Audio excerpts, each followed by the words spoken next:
నమస్కారం. ప్రస్తుతం మనతో పాటు ప్రముఖ ఆధ్యాత్మికవేత్త, ప్రముఖ జ్యోతిష్య వాస్తు నిపుణులు ఉమామహేశ్వరరావు గారు ఉన్నారు. వారితో మాట్లాడిద్దాం. నమస్కారం గురువుగారు. ఆయుష్మాన్ భవ. గురువుగారు, జనవరి నెలలో మరి కుంభరాశి వారికి ఎలా ఉండబోతుంది అంటారు? ఈ కుంభరాశికి కూడా అధిపతి సరే, మనం ఇందాక చెప్పుకున్నాము ముందు రాశిలోనే. శని ఎక్కడున్నాడు? కుంభరాశిలోనే ఉన్నాడు. తన బలిమి కన్నా స్థాని బలిమి ఎక్కువ. తన బలిమిలో ఉన్నాడు కాబట్టి ఈ యొక్క శని మీద చంద్రుని యొక్క దృష్టి ఉంది. శని దృష్టి చంద్రుని మీద ఉంది. శని చంద్రులు ఇద్దరు కూడా శత్రుడు అయినా కూడా బహుళ పంచమీ చంద్రుడు. బహుళ పంచమీ చంద్రుడు అంటే మధ్యస్థంగా కన్నా తక్కువలోనే తరిగాడు. అంటే చంద్రుడికి అందరూ మిత్రులే, శత్రువులు లేరు. పూర్ణచంద్రుడికి శత్రువులు లేరు, క్షీణచంద్రుడికి మిత్రులు లేరు, జ్యోతిషాస్త్రం చెప్తుంది. కాబట్టి శని కూడా యోగదాయకమైన పరిస్థితి, చంద్రదృష్టి పడి ఉంది కాబట్టి ఉపయోగకరమైన పరిస్థితులు పొందుతున్నారు. కుంభరాశి వారికి మనోవాంఛ, ఎన్నాళ్ళ నుంచో ఉన్న వాంఛలు ఏదైతే ఉన్నాయో, కోరిక, ఆ కోరికలు తీరబోతున్నాయి.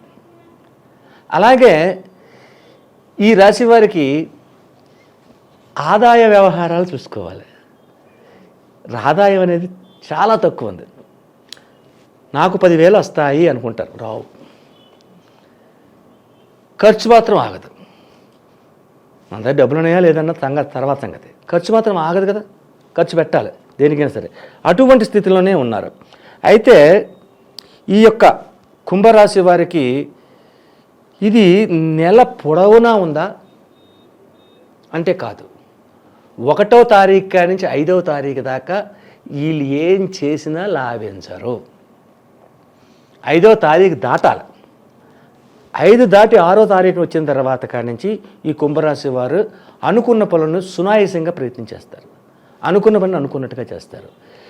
ఎప్పటి నుంచో ఆగిపోయినది కూడా సాధ్యపడుతుంది. అప్పుడు 6వ తారీఖు నుంచి సాధ్యపడుతుంది, 5వ తారీఖు నుంచి సాధ్యపడుతుంది. ఎప్పుడో చేయాలి, ఏదో చేయాలి. ఏం చేశారు? ఏం చేయాలి. అలాగే ఇక్కడ కుంభ మీన రాశుల్ని వయసులను బట్టి జాతకం చెప్పలేడు. ఏలినాటి శని ప్రభావం అనేది జరుగుతుంది ఇక్కడ కుంభరాశికి. ఏలినాటి శని ప్రభావం జరుగుతుందంటే 35 సంవత్సరముల వయసు ఉన్నవారికి, వయసులో 35 సంవత్సరాలు ఉన్నవారి పరిస్థితి ఏంటంటే, కంగారు 35 సంవత్సరాల వయసు ఉన్నవారికి ఏంటంటే అనుకున్న పనులు సజావుగా ఈ నెలలో సాగావు. ఏలినాటి శని ప్రభావం చూపించేస్తుంది. ఈ యొక్క శని ప్రభావం, శని రాశి అయ్యింది, శని ప్రభావం అయ్యింది, అది ఉధృతంగా ఉంటుంది. ఆ ఉధృతం వల్ల వీళ్ళు ఏ పని చేద్దామనుకున్నా చుక్క ఎదురవుతుంది.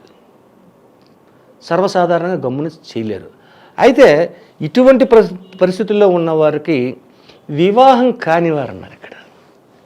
వివాహం కాని వారికి ఈ ధనుర్మాసంలోని చక్కటి వివాహానికి ప్రయత్నాలు జరిగితే కాదు జరుగుతుంది. జరిగిన దానికి అనుకూలవంతమైన ఫలితాలు పొందుతారు. ఫిబ్రవరి నెల, ఏప్రిల్ తర్వాత మళ్ళీ ముహూర్తాలు లేవు, ఫిబ్రవరి నెలలో వివాహం అయిపోతుంది. అటువంటి ఫలితాన్ని శని కళ్యాణకారకుడు కాబట్టి, ధనుర్మాసములో ఉన్నాడు కాబట్టి, ధనుర్మాసం అంటే తండ్రి సూర్యభగవానుడి నెల కాబట్టి, కుంభరాశికి 7వ స్థానమైన సింహరాశికి అధిపతి రవి. 7వ స్థానం అంటే ఏమైంది? కళ్యాణ యోగ్యత. కాబట్టి ఈ యొక్క కళ్యాణం కాని వారి కళ్యాణాన్ని ఈ యొక్క నెలలో ఆనుకూలత కలుగుతుంది, ఇది జరుగుతుంది. అయితే ఆరోగ్యపరమైన విషయాలు ఎలాగున్నాయి? ఉదర సంబంధితమైన ఆరోగ్యాలు ఉంటాయి, అది పెద్ద సమస్య కాదు. ఏ కడుపు నొప్పి అన్నది, లేదా గ్యాస్ట్రిక్ ట్రబుల్ అని ఇటువంటివి ఉంటుంది. మేజర్ ప్రాబ్లం కలిగిన అనారోగ్యాలు ఏమీ లేవు ఈ కుంభరాశి వారికి. అంతా కూడా శుభదాయకమైన ఫలితంగానే ఉంటుంది. అలాగే 35 సంవత్సరాలు దాటిన వారు ఎలాగున్నారు? ఇప్పుడు మనం 35 సంవత్సరాలు వయసు లోపు వారిలో మనం చెప్పుకున్నాం. 35 సంవత్సరాలు దాటిన వారు అంటే ఏలినాటి శని ప్రభావం 2వ సారి వచ్చింది. జీవితకాలం 3 సార్లు వస్తుంది. 35 సంవత్సరాలు ప్రథమంగా వచ్చింది కాబట్టి వాళ్ళని మంగు శని అంటారు. దాన్ని రెండోసారి వచ్చింది పొంగు శని అంటారు. ఈ పొంగిసేని అనేది 35 దాటిన తర్వాత 60 సంవత్సరం లోపు వారికి 65 సంవత్సరాల లోపు వారికి శుభదాయకమైన ఫలితాలు ఉంటాయి. ఆరోగ్యం బాగుంది, వ్యవహారం బాగుంది, లాభం ఉంది, అనుకోని విధమైనటువంటి సంఘటనలు జరిగినా కూడా లాభం వస్తుంది, ఎవరో వచ్చి ఏదో ఇస్తున్నారు, అలాగే విందు వినోదాల్లో పాల్గొంటున్నారు, చక్కని వాక్ చాతుర్యం ఉంటుంది, చక్కని మాటలు మాట్లాడతారు. ఇటువంటి అన్నిటికి శుభదాయకమైన ఫలితములు 35 సంవత్సరములు దాటిన 60 సంవత్సరాల లోపు వారికి ఇది జరుగుతుంది. రెండవసారి వచ్చింది పొంగుసేని కాబట్టి కుంభరాశి వారి యొక్క ఫలితములు చూసుకుంటే 35 సంవత్సరముల వయసు ఉన్నవారికి కొద్దిగా నష్టదాయకంగా ఉన్న శుభదాయకమైన ఫలితములు పొందుతున్నారు. ఆదాయ వ్యవహారాల్లో మాత్రం కొంచెం నష్టంగా ఉంటుంది. ఆ తర్వాత 5వ తారీఖు దాకా మాత్రం ఏ పని చేసినప్పుడు జరగదు. ఈ పెద్దవారైనా 65 సంవత్సరాల వారైనా 35 సంవత్సరాల వారైనా 5వ తారీఖు వరకు కూడా వీళ్ళు అనుకున్న పని నెరవేరదు. అంటే ఏ రంగాల వారికైనా సరే 5వ తారీఖు దాకా శుభదాయకమైన ఫలితాలు లేవు. అంటే గ్రహ దృష్టిల్లో మార్పు జరుగుతుంది అక్కడ 5వ తారీఖు తర్వాత. జనవరి 5 తర్వాత గ్రహ దృష్టి మార్పు జరుగుతుంది. ఆ మార్పు వల్ల అన్నీ మారిపోతుంది. మరి ఈ రాశి వారు చేసుకోవాల్సిన పరిహారాలు ఏంటంటారు? కుంభరాశి వారు చేయవలసినది ఏంటంటే అండి, లక్ష్మి ధనుర్మాసం కాబట్టి విష్ణువుకి హరిప్రియ అంటే ఎవరో హరికి ప్రియమైంది లక్ష్మీమాత. లక్ష్మీదేవి యొక్క పూజా విధానాన్ని చేయాలి. అయితే లక్ష్మీ పూజా విధానం ఏ రకంగా చేస్తే లాభదాయకమైన ఫలితాలు పొందుతారు? కలువులు తేవాలి. కలువ పువ్వులతో తీసుకొచ్చి శుక్రవారం నాడు ఇంటిలో ఎన్ని కలువ పువ్వులు తేవాలి? 108 కలువులు తేవాలి. అష్టోత్తర నామాలు చదివి ఒక్కొక్క కలువుని అక్కడ పెట్టి చక్ర పొంగల నివేదన చేసి ఆ చక్ర పొంగలని ముందుగా తల్లిదండ్రులకు కానీ పెద్దలైన వారు కానీ వారికి పెట్టి ఆ తర్వాత తాను పూజించాలి. అలాగే కలువ పూలు దొరకవు, లక్ష్మీ పూజ మనం చేయలేము. అటువంటి పరిస్థితుల్లో ఉన్నప్పుడు ఏం చేయాలంటే కృష్ణ తులసిని ఆకులు తెచ్చుకొని కృష్ణ తులసి, రామ తులసి, లేకపోతే పసుపు పచ్చని చామంతి పూలు. పసుపు పచ్చని పువ్వులు అంటే చామంతి పువ్వులు. ఈ చామంతి పువ్వులు తీసుకొచ్చి వెంకటేశ్వర స్వామి టెంపుల్కి వెళ్ళిపోయి అక్కడ అష్టోత్తర పూజ చేయమని చెప్పాలి. ఎన్ని వారాలు చేయాలి అంటే ఎన్ని శుక్రవారాలు అయితే వచ్చాయి అన్ని శుక్రవారాలు చేయాలి. వెంకటేశ్వర స్వామి పూజ కూడా శుక్రవారం చేయాలి, శనివారం కాదు.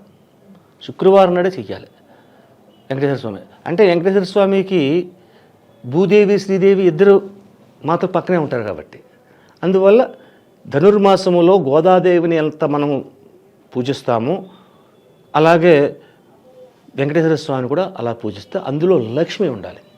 లక్ష్మి పూజ చేసినందువల్ల కుంభరాశి వారికి అత్యధికమైన లాభదాయకమైన ఫలితాలు పొందుతారు. అయితే ఏ పూజ చేసినా, లక్ష్మీ పూజ చేసినా, జనార్దనుడికి చేసినా, కృష్ణ భగవానుడికి చేసినా, రాముడికి చేసినా కానీ చిట్ట చివరికి వచ్చేసరికి ఆదిదేవుడు అయిన వారి దగ్గరికి వచ్చేయాలి. ఆదిదేవుడు అంటే పరమశివుడు. పరమశివుడి దగ్గర రాకుండా కుదరదు. ఈ ధనుర్మాసంలో శివాయ విష్ణురూపేణ విష్ణువేన శివ తత్వ అన్నారు. అంటే విష్ణువు వేరు, శివుడు వేరు కాదు. కాబట్టి సోమవారం ఉన్నాడు, ఈ ధనుర్మాసంలో సోమవారం ఉన్నాడు చెయ్యాలి, శుక్రవారం చెయ్యాలి, శనివారం చెయ్యాలి. సోమవారం నాడు ఆ శివుడికి కనీసం శివుడి దగ్గరికి వెళ్ళి ఎంతో చేయనక్కర్లేదు. శివుడికి ఓ చెంబు నీళ్ళు పోస్తే అయ్యో నా మీద ఎంత నీళ్ళు పోసాడు భగం అని మురిసిపోతాడు. ఒక 4 పిచ్చాకులు గడ్డి ఆకులు తీసి ఆ శివలింగం మీద అమ్మ బిలవపత్రాలు వేసాడు రా బొమ్మంటాడు. అంత మురిసిపోతాడు. బోళాశంకరుడు అయినా. విష్ణు అలా కాదు, అలంకార ప్రియుడు. ఈయన కావాలంటే పట్రా నగలు పెట్టంటాడు. కాబట్టి విష్ణు దగ్గర చూసే విధానం ఆ రకంగా ఉంటుంది, శివుడి దగ్గర చూసే విధానం. శివ విధానంలోకి వెళ్ళి నువ్వు పంచామృతాభిషేకమే చేయాలి, మహారుద్రాభిషేకమే చేయాలి అనే విధానం ఉండదు. ఈ ధనుర్మాసంలో వెళ్ళి నమస్కరించుకొచ్చే చెమ్ము నీళ్ళు పోయి లాభదాయకం ఉంటుంది. ఈ కుంభరాశి వారు పాటించవలసిన విధానం ఇది. అంటే ఇక్కడ శివుణ్ణి పాటించాలి, విష్ణువుని, లక్ష్మిని, ఈ ముగ్గురిని కూడా ఆరాధన చేసుకోవాలి. అప్పుడు శుద్ధాయకమైన ఫలితాలు పొందుతారు. కుంభరాశి వారికి జనవరి నెలలో ఎలా ఉండబోతుంది, అలాగే ఈ రాశి వారు చేసుకోవాల్సిన పరిహారాల గురించి కూడా చాలా చక్కగా వివరించారు గురువు గారు. ధన్యవాదములు.